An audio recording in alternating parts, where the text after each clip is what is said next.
When it comes to sales, where you're getting your work from, I'm always very concerned when I see somebody that has got too many eggs in one basket or all their eggs in one basket. And so I think today, more than ever, it's critical that you're paying attention to sales activity, right? Even if you think you're too busy, you just can't be too busy to sell. It's like saying, I'm too busy to brush my teeth, right? Or I'm too busy to pay attention to my financials. It's just really dangerous for the business. So, sales. Two different areas. One is getting the phone to ring, and the other is the in-home sale, right? So how are you getting the phone to ring? Is it through TPA assignments, carrier relationships?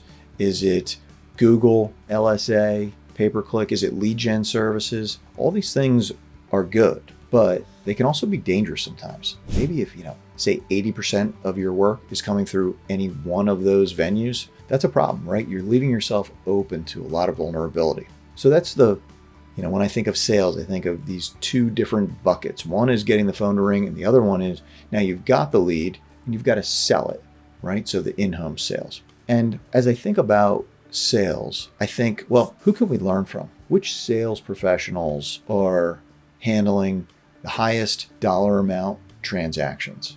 And I think of investment bankers, private equity folks. In my world, those are the kind of the elite of salespeople. And I think, well, what can we learn from them? And this is a lot of what I teach and drill on in my Restoration Sales Academy programs. And so the first is selling outcomes, not features. So what does that mean? What are the outcomes that we're getting for the people that are referring us, right? We're making them look like heroes. We're helping them with retention. We're helping them with referrals. We're helping them look great to their residents or their clients or their management team. The next thing that I think of is we've got to be really good at understanding their language, speaking their language, knowing what's going on in their world. So are we paying attention to what's happening in the world of the insurance agency owner, the property management company, the facilities manager, the assisted living executive director? Are we paying attention? Do we know what's going on in their world, in their industry news? The next thing that I think about is creating scarcity, right?